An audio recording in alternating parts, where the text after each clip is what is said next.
नमस्कार, ABC channel में आपका स्वागत है। मैं हूं सचिन श्रीवास्तव और आप मेरे साथ देखेंगे आजमगढ़ से जुड़ी खबरें। आइए नजर डाल लेते हैं आज की खास खबरों पर। खबर के प्रायोजक हैं पिंड बलूची एक्सप्रेस रेस्टोरेंट, नियर नगरपालिका चौराहा, civil line, Bandha road, Azamgarh. Delhi और पंजाब का जायका अब आपके शहर में। गोमती ग्रामीण निधि बैंक, निवेश और सिक्योर्ड लोन के लिए संपर्क करें। Paradise International School, Hirapatti, Azamgarh. Admission open. Play group to class 10th CBSE pattern. Sarvodaya public School, Harvanshpur, Azamgarh. Admission open. और Hotel Park Green, Sidhari, Azamgarh. Azamgarh में मंदुरी में जल्द हवाई उड़ान की उम्मीद पर एक बार फिर ब्रेक लगता दिख रहा है। आजमगढ़ के सांसद दिनेश लाल यादव निरहुआ ने कलेक्ट्रेट पर मीडिया से बातचीत में बताया कि उन्होंने सीएम के कहने पर देश की सभी एयरलाइंस कंपनियों से बातचीत की है, लेकिन कोई कंपनी यहां पर आने को तैयार नहीं। सांसद ने कहा कि कंपनी के प्रतिनिधियों ने बताया कि जब तक आजमगढ़, दुबई, मुंबई, बेंगलोर जैसे शहरों के लिए फ्लाइट नहीं शुरू होगी, तब तक यहां से कार्य करना संभव नहीं है। आजमगढ़ में हवाई पट्टी को डेवलप करना जरूरी है। सांसद ने कहा कि आजमगढ़ के लोगों को समझना चाहिए कि जब तक बुनियादी सुविधाएं नहीं रहेंगी, कोई कंपनी नहीं आएगी। सांसद ने ये भी कहा कि हवाई पट्टी को अंतर्राष्ट्रीय स्वरूप देने के लिए विस्तारीकरण जरूरी है। यहाँ पर 10 महिलाओं और 10 किसानों को खड़ा कर इसका विरोध कराया जा रहा है, जबकि इन लोगों को समझना चाहिए कि सरकार इनको 4 गुना दाम दे रही है। जिनकी जमीन अधिग्रहण में नहीं जाती वो परेशान रहता है और यहाँ पर किसानों को गुमराह कर कुछ राजनीतिक दल जमीन नहीं देने दे रहे हैं। सांसद ने किसानों से अपील भी की कि जनपद के विकास के लिए आगे हैं और अंतर्राष्ट्रीय एयरपोर्ट बनने दे। विरोध की राजनीति करने वालों के चंगुल से बाहर निकले। कि सरकार चाहती है कि वहाँ बने। मैं उस विभाग में जाके मीटिंग करके आया तो उनका भी इच्छा उनकी है, क्योंकि ये बहुत पोटेंशियल वाला ज़िला है। अगर यहाँ हमारा अंतर्राष्ट्रीय हवाई अड्डा बनता है तो यहाँ से विदेशों के लिए भी फ़्लाइट चलेंगी, दुबई के लिए चलेंगी, गल्फ़ कंट्री के लिए चलेंगी, मुंबई के लिए चलेंगी, दिल्ली के लिए चलेंगी। इतना क्षमता है आज़मगढ़ में। लेकिन जो यहाँ पे स्थानीय पार्टियां हैं वो व्यवधान डाल रही हैं, जबकि आप देखिए कि 4 गुना जब मुआवजा किसी को मिलता है, किसी किसान को मिलता है, तो उसके पड़ोसी का अगर ज़मीन उसमें ना गया हो तो वो दुख जाहिर करता है, यार हमारो चल गलो तो हमहू पागल होती, हमारो पास बहुत पैसा आ जात, हमहू कुछ कर लेती। ऐसा भाव है लोगों के अंदर। लेकिन ये जो गंदी राजनीति कर रहे हैं आजमगढ़ के बाकी जो दल के लोग हैं कि 10 महिलाओं को, 10 किसानों को वहाँ बैठा करके उनको गुमराह करके और उनके बच्चों का भविष्य खराब कर रहे हैं, उनको धरना प्रदर्शन करवा रहे हैं। तो बात जब ऐसी आती है कि कोई किसान अगर तकलीफ़ में है तो फिर हमको वहाँ रुकना पड़ता है। और हमने पूजनीय महाराज जी से निवेदन किया कि इसको रोक दीजिए महाराज जी, जहाँ का तहाँ रहने दीजिए। हम किसानों के साथ बातचीत कर रहे हैं और जब उनको हम समझाने में कामयाब हो जाएंगे कि भाई हम आपके भले के लिए कर रहे हैं, आपका नुकसान करने नहीं आए हैं। जब तरक्की होगी, जब यहाँ अंतर्राष्ट्रीय हवाई अड्डा बनेगा तो आपके बच्चों का भविष्य सुधरेगा, आजमगढ़ का भविष्य सुधरेगा। लोगों को कहीं और जाने की आवश्यकता नहीं होगी, वो यहीं से जहाँ जाना चाहें वहाँ के लिए फ़्लाइट पकड़ेंगे। अब देखिए जो पहले का बना हुआ है उस पर तो कोई फ़्लाइट उड़ाने को तैयार नहीं है। हमने सारे एयरलाइंस से बात करके देख लिया। उनका कहना है कि जब तक वो हवाई पट्टी पूरी तरह जो प्रस्तावित है वो बन नहीं जाएगी, हम वहाँ से फ़्लाइट नहीं उड़ाएंगे। घरेलू उड़ान कोई तैयार नहीं है। हमने सबसे बात की और आप लोगों के कहने पे ही बात की। आप लोग कई बार हमसे पूछे कि यहाँ कब शुरू होगी। पूजनीय महाराज जी ने भी कहा कि आप बात कर लो तो फिर हम आके वो उद्घाटन करते हैं। तो हमने सभी एयरलाइंस में जाके बात किया, कोई तैयार नहीं है घरेलू उड़ान के लिए। उसमें उनको नुकसान होगा। अगर अंतर्राष्ट्रीय हवाई अड्डा नहीं बनता है तो वो यहाँ से कोई उड़ान नहीं चलेगी। तो इसके लिए मैं निवेदन करता हूँ अपने आजमगढ़ के लोगों से कि आप लोग योगदान दीजिए और आप लोग जो है इसमें मदद कीजिए। किसान भाइयों को समझाइए और किसान भाइयों को मैं खुद कहना चाहता हूँ कि सरकार आपको 4 गुना दाम देने को तैयार है, आपके लिए कॉलोनी बना करके अच्छे रहने की, घर की व्यवस्था करने को तैयार है। उसके बाद भी अगर आप इन भ्रष्ट लोगों के चक्कर में पड़ के अपना भविष्य खराब कर रहे हैं तो ये बहुत दुख का विषय है। आजमगढ़ के जहानागंज थाना क्षेत्र में पिछले वर्ष विधानसभा निर्वाचन के दौरान मतगणना कर्मी से लैपटॉप आदि की छिनैती के मामले में आज फतेहगढ़ जेल में बंद समाजवादी पार्टी के फूलपुर पवई से विधायक रमाकांत यादव की सिविल जज सीनियर डिवीजन की कोर्ट में वीडियो कॉन्फ्रेंसिंग के माध्यम से पेशी हुई। इस दौरान रमाकांत यादव ने अपने स्वास्थ्य को लेकर कोर्ट से कई गुहार लगाई। रमाकांत यादव ने कहा कि वो बीमार हैं, उनको ड्राई फ्रूट की जरूरत है जो कि नहीं दिया जा रहा। रमाकांत यादव ने ये भी कहा कि उनको मिनरल पानी चाहिए, लेकिन उनको सामान्य पानी दिया जा रहा है जिससे उनकी किडनी पर असर हो रहा है। इसके अलावा अस्पताल में दांत के डॉक्टर थे, वो जांच के दौरान दांत निकाल दिए, लेकिन जब नया दांत लगाने की बारी आई तो डॉक्टर की एंट्री बंद हो गई। जेल का भोजन भी स्वास्थ्य के अनुकूल नहीं है। रमाकांत यादव ने कहा कि पहले उनकी बात परिवार के लोगों से करा दी जाती थी, लेकिन अब वो भी नहीं कराई जा रही है, जो कि नियम के अनुसार नहीं है। आने बंदियों की बात करा दी जाती है। रमाकांत यादव ने गुहार लगाई है कि अपने खर्च पर यहाँ स्वास्थ्य को देखते हुए सुविधा उनको मिलनी चाहिए। रमाकांत यादव ने कहा कि इसके पहले भी उन्होंने जेल प्रशासन से सुविधा के लिए कोर्ट में अर्जी दी थी, जिसके बाद उनकी जारी सुविधाओं को भी रोक दिया गया, जबकि जेल प्रशासन की तरफ से हमेशा कोर्ट को दूसरा जवाब दिया जाता है। जहानागंज के मामले में पेशी थी, सिविल जज सीनियर डिवीजन के न्यायालय में पेशी थी। क्या मांग किया? वीडियो कॉन्फ्रेंसिंग हुई, मुझसे बात हुई। उन्होंने बताया कि पहले हमने क्लेम किया था कि हमें क्या क्या सुविधाएं हमारी ख़त्म कर दी गई हैं, और उस संबंध में दरख्वास्त भी दिया था उन्होंने कि हमको ड्राई फ्रूट दिया जाए, हमारे स्वास्थ्य के लिए अनिवार्य है क्योंकि हम बीमार रहते हैं। दूसरी बात उन्होंने कहा कि हमें पानी, जो वैसेलरी का पानी हम पीते थे, सामान्य पानी देने लगे, जिससे हमारी किडनी प्रभावित हो रही है। तीसरी बात उन्होंने ये भी कहा कि हमारे घर के किसी आदमी से हमसे वार्तालाप पहले होती थी, अब बंद कर दिया इन्होंने, जबकि नियमानुकूल जेल से ही इनको बात करा देनी चाहिए थी, अब बंद कर दिए हैं। सभी अभियुक्तों की होती रहती है, हमारे लिए बंद हो गया। और इन्होंने कहा कि एक डॉक्टर हैं राहुल कुमार जी, जो हमारे दांत की बराबर का इलाज करते रहे हैं, उन्होंने ही दांत हमारा निकाला, लेकिन जब दांत निकालने के बाद दांत लगाने की बात आई तो फिर वो उनकी एंट्री बंद कर दी लोगों ने। तो इस तरह उस स्तर का भोजन भी नहीं मिलता जैसा रोगी को चाहिए। तो एक तरह से ये रोगी हैं, वहाँ अब भोग रहे हैं इस तरह। तो कम से कम इतनी सुविधाएं हमारे खर्च पर दे दी जाए, उनका यही कहना है। अपने खर्च पर कहें कि अगर ऐसा आदेश हो जाएगा तो हम सारा पैसा पहले जमा कर देंगे और उसी हमारे पैसे से ये लोग हमको देते रहें सुविधाएं, यही डिमांड है। न्यायालय ने पहले एक आदेश करके भेजा था, तो जब न्यायालय का एक आदेश हो गया तब लगता है कि वो लोग रिएक्ट कर गए जेल अधिकारी, तो उसमें और ज़्यादा बंदिश लगा दी। तो आज फिर एक एप्लीकेशन दी जा रही है, भेजा जा रहा है, देखिए क्या करते हैं। क्या वहाँ के जेल अधिकारी यहाँ के न्यायालय के जो आदेश है उसका पालन नहीं कर रहे हैं? ऐसा तो लग ही रहा है, अगर करते तो ये अभियुक्त इस तरह की शिकायत क्यों करते। अब सवाल इतना ही नहीं, इतना ये कि हम लोग इसकी जांच कैसे कराएं। हम जो कह रहे हैं कि उसके अनुसार वो काम नहीं करते हैं, लेकिन पूछने पर कहते हैं हम कर रहे हैं। यानी कहीं की सत्ता का दबाव है? बिल्कुल साफ सत्ता का दबाव है, और पूछने पर उल्टा जवाब है। कहते हैं जेल मैनुअल के अनुसार सब कुछ चल रहा है, सब कुछ सही हो रहा है, कोई गलती नहीं हो रही है, ये जेल अथॉरिटी का कहना है। जबकि मुलजिम का सीधा आरोप है कि सारी चीज़ें हमारी बंद कर दी गई हैं। अच्छा, आप लोग कभी गए थे रमाकांत यादव से मिलने, तो आपको मिलने दिए? रविंद्र, हम तो कभी नहीं गए हैं, लेकिन रविंद्र यादव एडवोकेट जो मेरे सामने बैठे हैं, ये बराबर जाते रहते हैं। इनको मिलने से रोक दिया गया पिछली तारीख को। छत्तीसगढ़ के दंतेवाड़ा में हुए नक्सली हमले में आजमगढ़ का लाल शहीद हो गया। मौत की खबर सुनते ही परिवार में कोहराम मच गया, पूरा गांव में मातम छाया हुआ है। वहीं सेना के जवान शहीद पार्थिव शव को लेकर रानी की सराय क्षेत्र के चढ़ी गांव के लिए रवाना हो गए।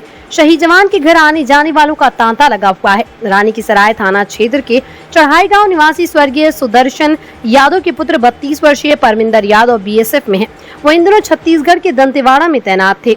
4 जून को ड्यूटी के दौरान नक्सलियों ने उनकी टोली पर हमला बोल दिया, जिसमें एक जवान को गोली लगने से मौके पर ही मौत हो गई, जबकि कई जवान गोली लगने से घायल हो गए, जिसमें आजमगढ़ के रानी की सराय की चढ़ई गांव निवासी परमिंदर यादव भी घायल हो गए।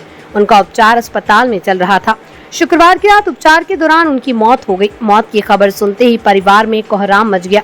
पूरे गांव में मातम छाया हुआ है। परिजन शव आने का इंतजार कर रहे हैं। शहीद जवान के घर आने जाने का तांता लगा हुआ है। शहीद जवान के एक पुत्र व एक पुत्री है। कितने भाई बहन हैं आप लोग? 3 भाई 2 बहन। ये सबसे बड़े थे? हाँ, जो शहीद हुए हैं सबसे बड़े थे। जो शहीद हुए सबसे बड़े थे और वहाँ अधिकारियों द्वारा पूछे जाने पे हमें सच्चाई बताई नहीं जा रही है। उनको मुठभेड़ में गोली लगी हुई है।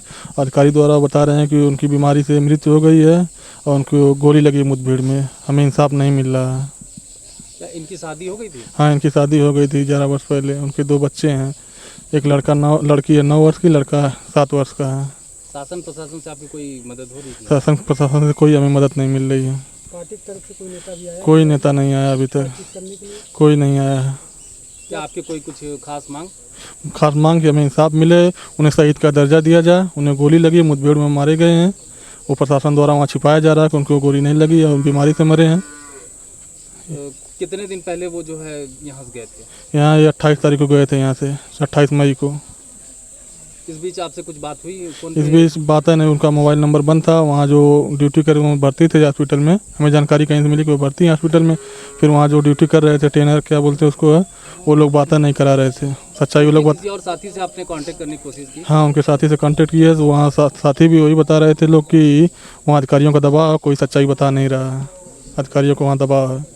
उनको इंसाफ ये मिले को शहीद का दर्जा, मुठभेड़ में उनको गोली लगी है। वो लोग सच्चाई बता नहीं रहे हैं वहाँ के अधिकारी। वो लोग बीमारी बता रहे हैं, बीमारी से उनकी मृत्यु हो गई है। वो मुठभेड़ में उनको गोली लगी हुई है उनके चेस्ट में। हमारे पास उसका प्रूफ है, फोटो है हमारे पास है। इसका मानना कि मेडिकल जो रिपोर्ट वहाँ की बनाई गई है वो गलत है। वहाँ अपने मन से वो लोग बनाए, हम यहाँ दोबारा मेडिकल कराएंगे। आप लोग यहाँ हाँ, पोस्टमार्टम यहाँ हम दोबारा कराएंगे। लखनऊ जिला न्यायालय में बुधवार को गैंगस्टर और माफिया मुख्तार अंसारी के शूटर संजीव माहेश्वरी उर्फ जीवा की गोली मारकर हत्या की वारदात के बाद जिला न्यायालय की सुरक्षा व्यवस्था बढ़ा दी गई। कोर्ट में आने जाने वाले लोगों की संदिग्ध दिखने पर उन्हें रोककर जांच की जाती रही। साथ ही दिन भर सीसीटीवी कैमरों से कंट्रोल रूम के जरिए नजर रखी गई। यही नहीं, बार एसोसिएशन के अध्यक्ष की माने तो खुद डीजे चाक चौबंद सुरक्षा व्यवस्था के लिए भ्रमण कर निगरानी करते रहते हैं। जिला एवं सत्र न्यायालय 3 परिसरों में फैला हुआ है। इन परिसरों में प्रवेश के कुल 9 गेट हैं। इन गेटों पर मेटल डिटेक्टर के साथ ही पुलिस के जवान तैनात रहते हैं। संदिग्ध लोगों की तलाशी ली जाती है। सभी 9 गेटों पर सीसीटीवी कैमरे भी लगाए गए, जिसकी मॉनिटरिंग भी की जाती है। एक भी सीसीटीवी कैमरा खराब न हो कारण ही डीजे खुद समय समय पर निरीक्षण कर व्यवस्था का जायजा लेते रहते हैं। 9 गेटों में सर्वाधिक आवाजाही गेट नंबर 9 व 7 से होती है। न्यायालय की सुरक्षा के लिए कुल 71 पुलिस कर्मियों को तैनात किया गया, जिसमें 1 इंस्पेक्टर, 3 सब इंस्पेक्टर और 67 कांस्टेबल व हेड कांस्टेबल तैनात हैं, जिसमें से करीब 1 दर्जन महिला पुलिसकर्मी भी शामिल हैं। सिविल कोर्ट बार के अध्यक्ष प्रभाकर सिंह का कहना है कि न्यायालय की सुरक्षा के लिए जिला जज काफी सतर्क हैं। वह हर दूसरे व तीसरे दिन न्यायालय परिसर का खुद जायजा लेते रहते हैं कि कहीं कोई सुरक्षा में चूक न हो। सभी गेटों पर पुलिस के जवान तैनात हैं, वो भी सुरक्षा को लेकर सतर्क हैं। इसके साथ ही न्यायालय परिसर में सीसीटीवी कैमरा लगाया गया और कंट्रोल रूम से इसकी मॉनिटरिंग भी होती है। एसपी अनुराग आर्य का कहना है कि पूर्व में शासन से प्राप्त निर्देशों के क्रम में विशेष प्रशिक्षित पुलिस के जवानों को न्यायालय परिसर की सुरक्षा के लिए तैनात किया गया। इसका पर्यवेक्षण एक इंस्पेक्टर रैंक के अधिकारी, जिसे प्रभारी न्यायालय का सुरक्षा अधिकारी बनाया गया, उसके द्वारा किया जाता है। इसके साथ ही एसपी सिटी व एडिशनल एसपी भी समय समय पर न्यायालय में पहुंचकर सुरक्षा का जायजा लेते रहते हैं। सीसीटीवी कैमरे की भी मॉनिटरिंग होती है। समय समय पर सुरक्षा की बैठक में हमारे डीएम व डीजे भी इस पर चर्चा कर ये सुनिश्चित किया जाता है कि सीसीटीवी कैमरे, मेटल डिटेक्ट, अन्य उपकरण सही ढंग से काम कर रहा है या नहीं। सुरक्षा में कहीं न कहीं बहुत ज़्यादा चूक है और न्यायालय परिसर, न्यायालय के अंदर जिस तरह से घटना हुई उसकी जितनी निंदा की जाए कम है। जज जो न्याय देने के लिए बैठा है, गोली की आवाज़ सुन करके मेज के नीचे घुस जा रहा है, क्या परिस्थितियां हैं, क्या न्याय होगा। प्रदेश के हर जिलों में मशीन लगी हुई है मेटल डिटेक्टर की, सही एक नहीं है। हमारे यहाँ सिविल कोर्ट में 2-3 मशीनें डब्बा की तरह टांगी हैं, चले जाइए, कोई मतलब नहीं। अरे उसको ठीक ठाक लगवाइए, ना हो तो मत लगवाइए, और जांच पड़ताल करके ही लोग सिविल कोर्ट परिसर में घुसें। न्यायालयों में केवल वकील के अलावा अनऑथराइज्ड व्यक्ति नहीं जाना चाहिए। अच्छा, आजमगढ़ में सुरक्षा की दृष्टि से कितने सीसीटीवी कैमरे लगे हैं और सुरक्षा की दृष्टि से क्या इंतजाम किए गए? आजमगढ़ में हमारी माननीय जनपद न्यायाधीश महोदय इस मामले में बहुत सतर्क हैं और बराबर हर दूसरे तीसरे दिन राउंड में परिसर में घूम करके हर स्थिति का जायजा लेते हुए व्यवस्था को सुदृढ़ रखे हैं। लेकिन उसके बाद भी अभी कुछ और मजबूती लाना है। अभी हम माननीय जनपद न्यायाधीश महोदय के यहाँ से हमारे मंत्री वहीं गए थे, तमाम मुद्दों पर चर्चा हुई है। और चूँकि आजमगढ़ जनपद संवेदनशील जिला है, इधर अयोध्या में बम ब्लास्ट हुआ, इधर बनारस में बम ब्लास्ट हुआ, बीच का एक यही ऐसा जिला है जो बचा हुआ है। उसको मद्देनजर रखते हुए यहाँ सुरक्षा के हर पुख्ता इंतजाम किए गए हैं। 60-65 पुलिस वालों की एक टोली जो बराबर यहाँ निगरानी कर रही, देख रही, वो लोग भी सतर्क हैं। मैं बराबर लोगों के संपर्क में हूँ, खुद मेहनत करके उसके लिए प्रयासरत हूँ। के लिए एक विशेष बल पुलिस लाइन से ऑलरेडी यहाँ पे लगाया हुआ है, जो शासन के निर्देश पूर्व में प्राप्त हुए हैं। उनके क्रम में विशेष रूप से प्रशिक्षित करके पुलिस बल को न्यायालय परिसर के अलग अलग पॉइंट्स पर लगाया गया है। इसका सतत पर्यवेक्षण एक इंस्पेक्टर रैंक के अधिकारी के द्वारा, इसको प्रभारी न्यायालय सुरक्षा बनाया गया, उसके द्वारा किया जाता है। और CO सिटी और एडिशनल SP सिटी यह भी समय समय पर मौके पर जाके वहाँ पे चेक करके कि उनकी सतर्कता का लेवल क्या है, जितने लोग होने चाहिए मौजूद हैं या नहीं है, किस किस पॉइंट्स पे हैं, उनको इंश्योर किया जाता है। न्यायालय परिसर में CCTV लगे हुए हैं, उसके संबंध में भी जो मॉनिटरिंग सेल की बैठक होती है, मेरे DM साहब और डिस्ट्रिक्ट जज साहब के तीनों लोग उसके मेंबर्स हैं, उसमें भी न्यायालय परिसर की सुरक्षा के बारे में, वहाँ पे जो उपकरण लगे हुए हैं उनकी स्थिति के बारे में और भी जो सुझाव है उनके बारे में डिस्कशन होता है, जिसके आधार पर हम लोग सुरक्षा इंश्योर करते हैं। तो जो भी लोग वहाँ जा रहे हैं वो न्यायालय परिसर में जो लोग जाते हैं उनकी चेकिंग, फ्रिस्किंग, और अगर कोई संदिग्ध लगता है तो तत्काल सूचना देना, अधिकारियों को सूचित करना और उसके SOP के अनुसार आगे कार्रवाई करना। इस सब के बारे में सभी को ब्रीफ किया गया है और सभी को अलर्ट किया गया है। सर, वहाँ के अध्यक्ष जी का कहना है कि यहाँ पे मेटल डिटेक्टर मशीन केवल एक ही है, जो काम एक ही जगह काम करती है और जगह नहीं है, तो इसको लेकर आप क्या? ये माननीय जिला जज साहब इसके बारे में आपको बता पाएंगे, क्योंकि जो मेटल डिटेक्टर्स और अन्य उपकरण है वो जुडिशरी से दिए जाते हैं। हम लोग ये चेक करते हैं उसको कि वो प्रॉपर तरीके से काम कर रहा है या नहीं कर रहा है, और अगर उसमें कमी है तो हम लोग आपस में समन्वय स्थापित करके, तो जो उनका सुझाव है, बार का जो सुझाव है, उसको माननीय डिस्ट्रिक्ट जज सर से बात करके उनके साथ समन्वय स्थापित करके अगर और आवश्यकता होगी तो उनको बढ़ाया जाएगा।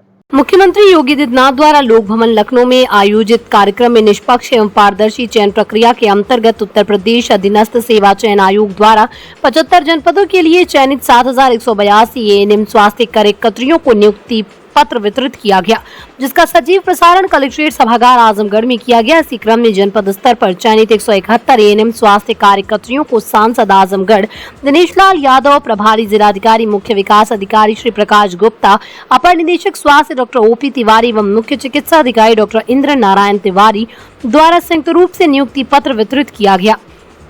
सांसद ने जनपद में नव चयनित समस्त ANM स्वास्थ्य कार्यकर्तियों को बधाई दी एवं कहा कि आप जहां भी कार्य करें वहां पूरी निष्ठा एवं ईमानदारी के साथ बिना भेदभाव के लोगों को स्वास्थ्य सुविधाओं का लाभ दिलाएं। प्रभारी जिलाधिकारी ने चयनित समस्त ANM स्वास्थ्य कार्यकर्तियों के उज्जवल भविष्य की कामना करते हुए कहा कि आप सबका उत्तरदायित्व है स्वास्थ्य विभाग द्वारा जो भी संचालित योजनाएं हैं उसका 100% लाभ पात्र लाभार्थियों को दिलाएं। उन्होंने कहा कि सरकार द्वारा चलाई जा रही स्वास्थ्य सेवाओं का लाभ समाज के अंतिम व्यक्ति तक पहुंचाने में ANM का महत्वपूर्ण योगदान होता है। उन्होंने कहा कि सौंपे गए कार्य एवं दायित्वों का निर्वहन पूरी ईमानदारी के साथ करें। कार्यक्रम का संचालन अपर मुख्य चिकित्सा अधिकारी डॉक्टर संजय द्वारा किया गया। इस अवसर पर अपर जिलाधिकारी प्रशासन अनिल कुमार मिश्र, DIO NIC चंदन यादव सहित संबंधित अधिकारी एवं नव चयनित ANM स्वास्थ्य कार्यकर्ती उपस्थित रही। ANM की जो भर्ती हुई है उसमें उनका नियुक्ति पत्र दिया गया। पूरे प्रदेश में 7,000 से ज़्यादा और आजमगढ़ में 171 बहनों को ये प्रमाण पत्र दिया गया है। ये कहीं न कहीं प्रधानमंत्री नरेंद्र मोदी जी की जो योजनाएं हैं, कल्याणकारी योजनाएं हैं जो गरीबों तक पहुंचनी चाहिए, उसमें बहुत मददगार साबित होगा। ये बहनें जब गांव-गांव में जा कर के और जो लाभार्थी हैं उन तक सारी योजनाओं को बताएंगी, पहुंचाएंगी, तो ही प्रधानमंत्री जी का सपना साकार हो पाएगा। और मैं देख रहा हूं इन दिनों कि सभी विभाग, स्वास्थ्य विभाग भी, कृषि विभाग भी, हर विभाग जो है वो लाभार्थी तक पहुंचने का प्रयत्न कर रहा है और उसी कड़ी में ये प्रमाण पत्र दिया गया है। और ये बहनें गांव-गांव जा कर के और स्वास्थ्य में अच्छा काम करेंगी, ऐसी शुभकामना हम लोगों ने आज इनको दिया है। जिले की जो है चरमरा गई है, उसको स्वास्थ्य कितना इससे लाभ मिलेगा? उसको दुरुस्त करने के लिए ही लगातार प्रयास हो रहा है। हम भी प्रयास कर रहे हैं और हमारे पूजनीय मुख्यमंत्री जी का भी ये प्रयास है, प्रधानमंत्री जी का भी प्रयास है कि योजनाएं जो है वो पूरी तरह लागू हो और लाभार्थी को लाभ मिले, इसके लिए ही कार्य किया जा रहा है। आजमगढ़ के सांसद दिनेश लाल यादव निरहुआ ने जिले में अंतर्राष्ट्रीय एयरपोर्ट नहीं बनने के लिए विपक्षी समाजवादी पार्टी को जिम्मेदार ठहराया है। उनका कहना है कि विपक्षी दल ने किसान भाइयों को गुमराह किया, जबकि सरकार 4 गुना रेट देकर किसान भाइयों की जमीन लेना चाहती है। सांसद निरहुआ के बयान पर पलटवार करते हुए समाजवादी पार्टी के प्रदेश प्रवक्ता अशोक यादव ने कहा कि भाजपा सांसद दिनेश लाल निरहुआ ने आजमगढ़ अंतर्राष्ट्रीय एयरपोर्ट निर्माण हेतु किसानों को लालच देते हुए 4 गुना रेट पर उनकी जमीनें बेचने का ऑफर दे रहे हैं। 4 गुना सर्कल रेट भाजपा सरकार की देन नहीं है। इस एयरपोर्ट को भी देश के अन्य एयरपोर्ट की तरह मोदी जी अपने मित्र अडानी को बेच सकते हैं और इसका लाभ जनता नहीं अडानी उठाएगा। निरहु जी किसानों के लिए उनकी जमीन सिर्फ जमीन का एक टुकड़ा भर नहीं बल्कि उनका ज़मीर भी होता है। उससे जुड़ी उनकी पुश्तैनी यादें भी होती हैं और आप पैसे से उनका ज़मीर बेचने को कह रहे हैं। 2024 लोकसभा चुनाव में आजमगढ़ के किसान भाइयों के साथ आम जनमानस भी आपके पैसे और पावर के इस अहंकार को चूर चूर करने का काम करेगी। दिनेश लाल निरहुआ जी, सांसद जी, आप आजमगढ़ के किसानों की जमीनों का 4 गुना सर्किल रेट का लालच दे करके जो आप उनसे उनकी जमीनें बेचने को कह रहे हैं, पहली बात कि ये सर्किल रेट भाजपा सरकार का नहीं है 4 गुना, ये इसकी पूर्ववर्ती सरकार का है। दूसरी बात कि ये जमीन का टुकड़ा आपके लिए जमीन का टुकड़ा होगा, लेकिन किसानों के लिए जमीन उनकी जमीर होती है, उनका स्वाभिमान होता है, उनका मान सम्मान होता है। और आप अंतर्राष्ट्रीय हवाई अड्डे की बात कर रहे हैं आजमगढ़ में। अंतर्राष्ट्रीय हवाई अड्डा बनवा के करेंगे क्या आजमगढ़ में? आपको जब देश के अन्य हवाई अड्डों की तरह इसको मोदी जी के मित्र अडानी के हाथों ही आज नहीं तो कल बेच देना है, तो इसका लाभ आजमगढ़ की जनता को क्या मिलेगा? ये तो लाभ तो अडानी को मिलेगा, आज नहीं तो कल। दूसरी बात की जो किसानों की जमीनों की बात आप कर रहे थे, ये जमीन उनकी जमीर होता है, उनका स्वाभिमान होता है, उनका मान सम्मान होता है। वहाँ पे वो पीढ़ियों से रह रहे हैं, पीढ़ियों से जुड़ी यादें उनके साथ जुड़ी हुई हैं, उनकी तमाम भावनाएं जुड़ी हुई हैं उस जमीन से, उनके घरों से। और ये उनकी भावनाओं को, उनकी जमीर को और उनके स्वाभिमान को आप पैसे से खरीदने की कोशिश कर रहे हैं। इतना अहंकार आपको हो गया निरहु जी। इस अहंकार को आजमगढ़ की जनता 2024 के लोकसभा चुनाव में आपके अहंकार को चूर चूर करने का काम करेगी। वहीं सपा प्रवक्ता ने मोदी सरकार के 9 साल पूरा होने पर बीजेपी द्वारा मनाए जा रहे उपलब्धियों के जश्न पर भी सवाल किया है। श्री यादव ने मोदी सरकार से 9 मुद्दों पर जवाब मांगा। उनका कहना है कि सरकार अपने ही किए वादों को पूरा नहीं कर पाई है। अपने 9 साल पूरा होने पर जश्न मना रही है, वहीं दूसरी तरफ देश की जनता मोदी जी से 9 सवालों के जवाब चाह रही है। और ये जवाब समाजवादी पार्टी भी चाह रही है कि आपने जो वादे किए थे विदेशों से काला धन लाएंगे, इसका क्या हुआ? किसानों की आय 2022 तक दुगनी हो जाएगी, इसका क्या हुआ? 2 करोड़ रोजगार हर साल देने की वादा किए थे मोदी जी, उसका क्या हुआ? बहुत हुई महंगाई की मार अब की बार मोदी सरकार, महंगाई का क्या हुआ? बेटी बचाओ बेटी पढ़ाओ के नारे का क्या हुआ? ये नारा जब आप लगाते हैं तो वहीं दूसरी तरफ पहलवान बेटियों का यौन शोषक भाजपा सांसद का चेहरा याद आता है, ब्रिजभूषण शरण सिंह का, कुलदीप सेंगर का चेहरा याद आता है, स्वामी चिन्मयानंद का चेहरा याद आता है। 100 स्मार्ट सिटीज़ का क्या हुआ, और सारे भ्रष्टाचारियों को जेल में डाल देंगे, इसका क्या हुआ? क्योंकि भाजपा सरकार ने भ्रष्टाचार को लेजिटिमेट करके उसका एक नया आयाम स्थापित किया है, जो कि PM care fund, electoral bond और तमाम योजनाओं में लूट खसोट के द्वारा किया गया। और किस तरह से ये देश नहीं बिकने दूंगा कि वादे का क्या हुआ? आपने सारे सरकारी उपक्रम अपने मित्र अडानी को बेच डाले। चीन को लाल आंख दिखाने का क्या हुआ? चीन ने हमारे जवानों को गलवान में इस तरह की जघन्य वारदात को अंजाम देता है, और आप कहते हैं कि न कोई घुसा है न कोई घुस आया है, और हमारे अरुणाचल प्रदेश के 11 जगहों के नाम चीन बदल डालता है। तो ये सब 9 साल में 9 सवाल जो खड़े होते हैं माननीय मोदी जी, उसका जवाब देश की जनता आपसे चाह रही है। अनुराग आर्य पुलिस अधीक्षक आजमगढ़ द्वारा reserve police line Azamgarh parade ground में साप्ताहिक शुक्रवार परेड का निरीक्षण किया गया। शारीरिक व मानसिक रूप से फिट रहने के लिए पुलिस अधिकारी कर्मचारीगण ने लगाई दौड़। अनुशासन व एकरूपता बनाए रखने के लिए टोलीवार करवाया गया ड्रिल। पुलिस लाइन परिसर में हो रहे नवीनीकरण कार्यों का किया निरीक्षण। पुलिस लाइन भोजनालय की नवीनीकरण कार्य की गुणवत्ता का निरीक्षण किया। साफ सफाई व सेहतमंद भोजन बनाने हेतु निर्देशित किया गया। तत्पश्चात पुलिस लाइन आजमगढ़ में हो रहे निर्माण व मरम्मत कार्यों का निरीक्षण किया गया। इसी क्रम में पुलिसकर्मियों के आवासीय परिसर, पुलिसकर्मियों के बैरक, पेयजल व्यवस्था, चिकित्सालय, डॉग स्क्वाड के रहने की व्यवस्था इत्यादि का निरीक्षण किया और साफ सफाई आदि के संबंध में क्षेत्राधिकारी लाइन एवं प्रतिसार निरीक्षक को आवश्यक दिशा निर्देश दिए। पुलिस लाइन आजमगढ़ में निरीक्षण के दौरान अमरिंदर सिंह IPS, गौरव शर्मा क्षेत्राधिकारी लाइन्स व प्रतिसार निरीक्षक पुलिस लाइन्स आजमगढ़ उपस्थित रहे। भारतीय जनता पार्टी आजमगढ़ कार्यालय पर पहुंचे सदर सांसद दिनेश लाल यादव और निरहुआ ने MLC रामसूरत राजभर का जोरदार स्वागत किया। इस दौरान सांसद दिनेश लाल यादव निरहुआ ने कहा कि भाजपा एक ऐसी पार्टी है जो कार्यकर्ताओं को अपनी पूंजी समझती है और उनका सम्मान देने में भी कभी पीछे नहीं हटती। भाजपा का परिवारवाद, व्यक्तिवाद से दूर दूर तक कोई नाता नहीं है। ये अपनी नीतियों और कार्यकर्ताओं के निष्ठा के बलबूते आज देश की सबसे बड़ी पार्टी बन चुकी है। फूलपुर निवासी MLC रामसूरत राजभर जी को भाजपा हाईकमान ने जो सम्मान दिया है, उससे प्रत्येक भाजपा कार्यकर्ता खुद को गौरवान्वित महसूस करता है। उन्होंने कहा कि भाजपा कार्यकर्ता 2024 के लिए अभी से कमर कस ले। आजमगढ़ की दोनों लोकसभा सीटों को जिताकर पुनः देश की बागडोर PM नरेंद्र मोदी को सौंपकर विकास की गंगा बहाई जाए। इस मौके पर MLC श्री राजभर ने कहा कि सांसद निरहुआ जी ने मुझे जो सम्मान दिया उसे मैं कभी नहीं भूलूंगा। सांसद ने अपने 1 वर्ष के कार्यकाल जो विकास कार्य किए हैं उसे जनता 2024 में भी अपना मन बना चुकी है। उन्होंने कहा कि मुझ जैसे कार्यकर्ता को पार्टी ने जो सम्मान दिया उस पर खरा उतरकर पार्टी का ऋण चुकाने का काम करूंगा। इस मौके पर हरिकेश यादव, भाजपा नेता संतोष श्रीवास्तव सहित भारी संख्या में भाजपा जन मौजूद थे। देश का नामचीन रेस्टोरेंट पिंड बलूची एक्सप्रेस अब आपके शहर में नियर नगर पालिका चौराहा, civil line, Bandha road, Azamgarh. 11 राज्य के 18 शहरों में 62 रेस्टोरेंट्स धूम मचाने के बाद 63वां रेस्टोरेंट आजमगढ़ में।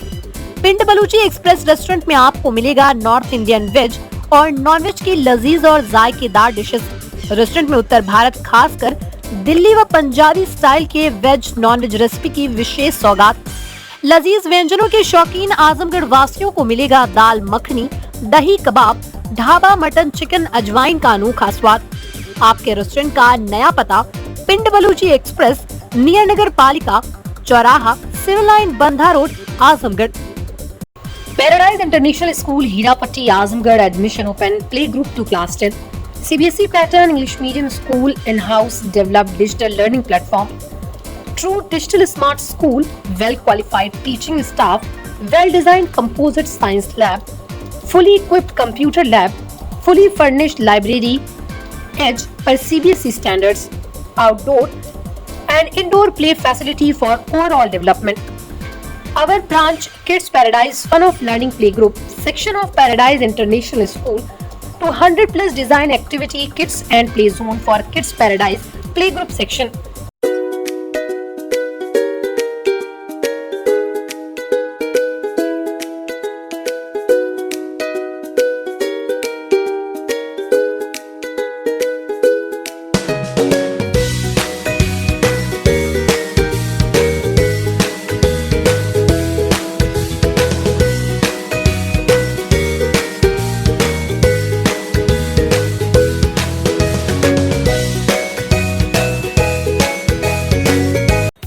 होटल पार्क ग्रीन हाइडल चौराहा Sidhari Azamgarh.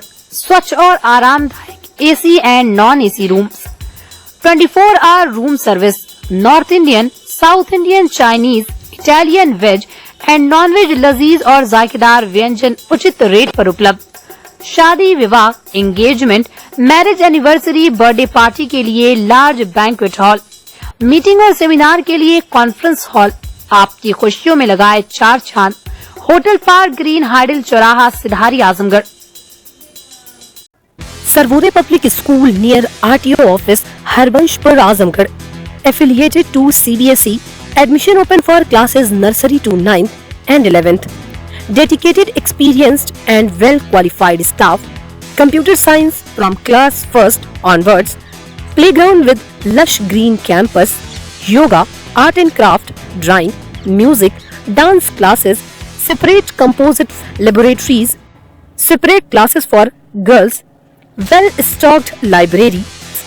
Hostel facility available. Free health checkup in Sarvodaya Hospital.